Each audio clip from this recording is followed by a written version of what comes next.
guys, how you doing? It's good to be home. Thanks for coming. Hello. Home sweet home. Go ahead. Hi, what's your name?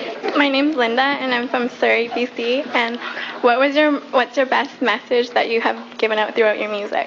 I don't think we really try to put forth a deep message with our music, other than just to put out pretty songs, good music, a positive music that makes people, when they're sitting in their cars, makes them want to sing along. But we don't really try to put out a message with our music, other than just have a good time and enjoy life. Some things that we do get from fans, though, is like maybe a death in the family or a hard time in life that they had to get through, and they couldn't have done it without listening to the music and stuff like that. That to us is like, that's the most, if there would be any categorizing of a message that we would give is to just help people. And if you can use our music through trying times in life and to get through those milestones, then so be it. That's great. That's the best compliment we could ever get. My name's Christiane, and I came here from Maryland. And oh, wow. Thanks. My question is for you, Kevin. I was watching the Canada fan. The same thing that you did when you were in Canada, and one of the questions for all of you was about tattoos.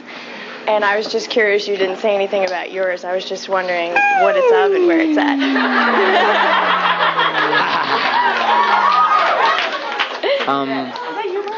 Mine is it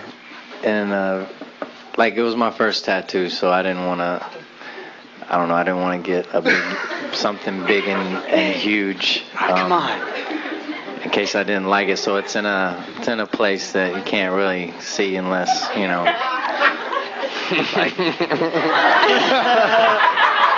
What? But it means it's Japanese writing, and it means music and pleasure, and it's like right on my pelvic bone, right there. Isn't that Thank you. My pelvic bone. Why'd you show? Hi, my name's Amanda. I'm from Orlando.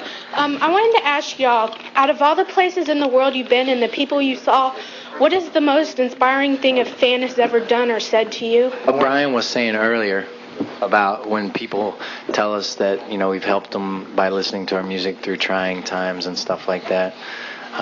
It's stuff like that means a lot to us, Once in Barcelona, a girl had given me her first communion cross. She was like 23 years old, but she had been saving it since she was like 6 years old, and she wanted me to have it.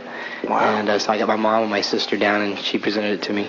She didn't speak much English, so I was trying to use as much Spanish as I could to understand. It was really touching. I'm Melissa, and I'm from Nova Scotia. And I was just wondering, what is your favorite song in general? I know what Howie's is. I don't even know what mine is. I was going to say Unchained Melody. Come on, man. Get creative. Yep. That's the school I sang here in my high school, at Edgewater High School. So I started my little fan base. What about everyone else? Wow. For me, I would say I've got one old and one that's kind of recent. The older song would be Don't Cry, Ma. Would be Wind Beneath My Wings by Bette Midler, because I sang that to my mom in a talent show. I don't even know how old I was, probably 10, 11. And now, something recent, I'd say a song called 6-8-12 on the new Brian McKnight album. It's absolutely gorgeous, and it hits every part of me, mentally, emotionally, everything. It's great. Everything I do it for you, Bryan Adams. That was Canadian. That was a great song. But yeah.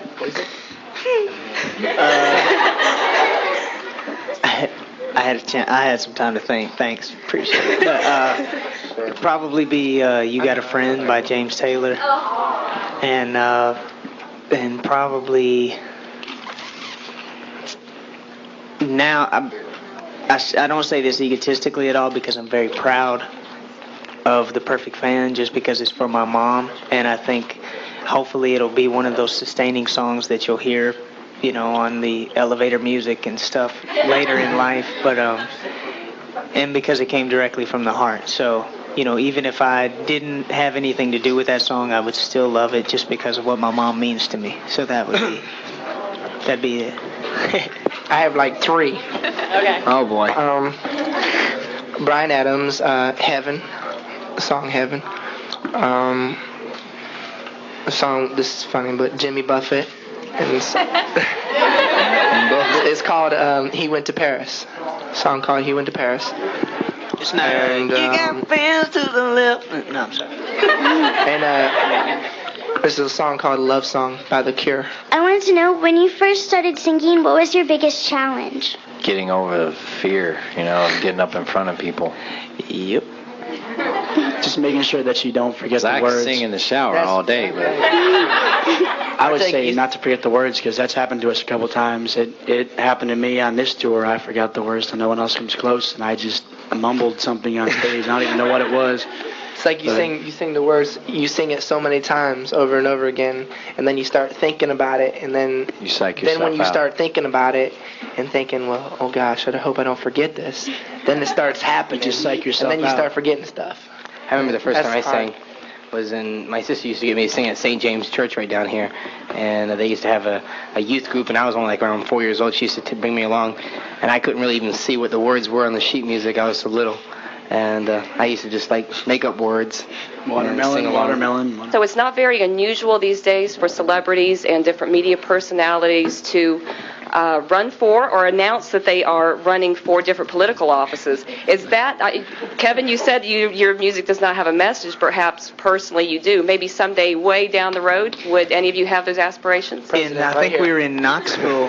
Were we in Knoxville, Nick, when it said Nick for president? No, man. That's the worst thing this country could do, man. It's funny. I moved to Puerto Rico. We've seen signs like that. Like I've seen signs. It was this picture of me, somebody had drawn in a tie and a suit, and it said Kevin for president. But I don't know. There's traveling around the world and all over the U.S. I mean, I see things that are happening in our world and in our communities that really bother me, and like environmental things, and just there's a lot of things that I sit up in my hotel room at night while I'm watching CNN, and just be like, wow, man, why can't they do it this way and stuff? So I don't know. We try to help as much as we can. But we try to help in other ways and stuff. And I like the fact that because of what we do and because of who we are, we can touch such a younger audience and touch people our age to try to do things and change things. And it's like, I feel like you don't even need to be in the political side to do good things and do charitable organizations or do things to help the community or to help this world in any way. I mean, we're doing it now, and we're just 5 guys that sing. So, it's just a good thing that we can do it any way that we can to help. Thanks. You do a lot, and we all appreciate it. Thanks.